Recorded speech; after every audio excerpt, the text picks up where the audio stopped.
نن خو مونږ بچو له موبایلونه ورکړي دي ځان مو ته خلاص کړی دی او په خپل هم په موبایل کې لګیا وو په هغې ودو کېږو او چې سار راپاسو نو لومبې مونږ نظر په موبایل باندې لګي نو ننګ ناموس او حیا او غیرت به څنګه پیدا شي ظالمه زه تا ته پسه دومره بدنام ښکارم ګوره پښتون یم خو ګیر شوی ستا په دام ښکارم وي ساپې اوبه د هرې سا یم زه تورو تیرو لره رڼا یم زه یو د دښمن په کور بلا یم زه او چې سپین سبا یم نو ټګانو ته ماښا ښکارم ظالمه زه تا ته پسه دومره بدنام ښکارم نو که چرې فرض کا مونږ غواړو چې زمونږ په دې قام کې دی یو ځل بیا هغه ننګ پښتو حیا او غیرت را ژوندی شي نو همدغه درې کارونه به کول غواړي د خدای دپاره پښتنو ځانونه وپېژنئ ستاسو دپاره خو به ځان له پیغمبر نه راځي ډېره مننه ډاکټر صاحب د ټایم راکولو زما کوېسچن دا دی ډاکټر صاحب چې په موږ مستني پښتون قام کې هغه حیا ننګ او ناموس پاتې نه دی کوم چې به زموږ په تېر مشرانو کې وو په دې هغه له تاسو څه ویل غواړم زما خوږه بچې قلندر مومن صاحب وایي ظالمه زه تا ته پسه دومره بدنام ښکارم ګوره پښتون یم خو ګیر شوی ستا په دام ښکارم وي ساپې اوبه د هرې سا یم زه تورو تیرو لره رڼا یم زه یو د دښمن په کور بلا یم زه او چې سپین سبا یم نو ټګانو ته ماښا ښکارم ظالمه زه تا ته پسه دومره بدنام ښکارم ګوره پښتون یم خو ګیر شوی ستا په دام ښکارم زما خوږه بچې نن پښتون د نورو خلکو په دامونو کې ګیر شوی دی د هغې د وجې نه د ده کلتور ختم شو او د ده کې هغه ننګ ناموس او حیا پاتې نه شوه د مثال په توګه باندې پخوا به اجره او جماعت وو دا به د ادب او د ژوند د ښودلو مرکزونه وو نن ماته هغه په نظر نه راځي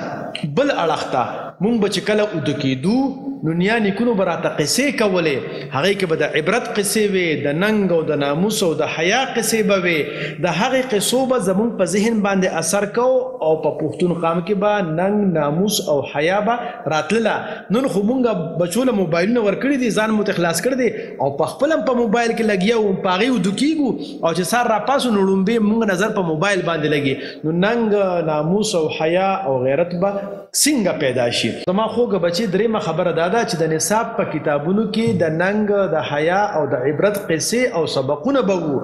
نن ماته هغه په نظر ډېر کم راځي د مثال په توګه باندې زموږ په کتاب کې دا وو چې د میږي د کوړکوړې سره د ښېګړې قصه دغه شانتي یو بوډا کاکا کجوره کرله دغه کجورې کیسه چا دې تپوس وکړو چې ته خو بوډا یې ته دا کجوره څه له کرې ته خو به د دې میوه ونه مومې هغه ورته ویې خو زه یې ونه خورم نو زما نوسي خو به یې وخوري په هغه قصه باندې اوس زه پوه شوم چې د بچو پلار شوم هغه وخت کې پرې نه پوهېدم زما په ذهن کې پرته ده او بل اړخ ته د لالچي سپي قصه نو کله چې زموږ په ذهن کې لالچ راشي نو موږ ته هغه لالچي سپي قصه رایاده شي نن د نصاب په کتابونو کې دغه قسمه قصې او سبقونه کم دي ځکه زمونږ په پښتون قام نه پښتو ننګ حیا غیرت او دغه څیزونه پتلو باندې نو که چرې فرض کا مونږ غواړو چې زمونږ په دې قام کې دی یو ځل بیا هغه ننګ پښتو حیا او غیرت را ژوندی شي نو همدغه درې کارونه به کول غواړي لومبی کار خدا چې مور پلار له به پکار وي چې هغې به خپل بچو ته د اوده کېدو نه مخکې څه نه څه د عبرت قصې خامخا کوي او د موبایل نه د ځان هم لرې ساتي هغې دې هم لرې ساتي د ضرورت په وخت باندې لږ غونډۍ استعمالوي دویم حجره او جومات به یو ځل بیا را ژوندی کول غواړي د دې دپاره چې دا د ادب او د ښودنې مرکزونه جوړ شي د مینې محبت او د ورورولۍ مرکزونه جوړ شي د کشر او د مشر ته د ادب ښودلو مرکز جوړ شي نو بیا به انشاءالله العظیم زمونږ هغه زوړ پښتون واپس را ژوندی شي او درېیمه طریقه دا ده که زمونږ د نصاب په کتابونو کې زمونږ د اتلانو د مشرانو د غیرت د ننګ د پښتو او د حیا هغه قصې شاملې شوې نو زمونږ کشران یې چې لولي نو د هغې په ذهن کې به انشاءالله العظیم دا څیز پروزي او یو ځل به بیا دغه زوړ پښتون په نوي شکل کې را ژوندي شي چې هغه به ستاسو په شکل کې وي د دوی په شکل کې او زمونږ په شکل کې وي او قام ته به انشاءالله العظیم رڼا خوروي ډېره مننه ډاکټر صاحب تل ښاد او آباد اوسئ لوی ستړی شي بچې بریالی اوسئ السلام علیکم د سوات پوهنتون د سټوډنټانو لپاره یو زیری دی او هغه دا دی که چېرې فرض که تاسو ما سره په ټاک شوز کې حصه اخیستل غواړئ نو هم نن خپل رجسټریشن فارم فل کړئ او په واتساپ باندې هم رابطه وکړئ د خدای دپاره پښتنو ځانونه وپېژنئ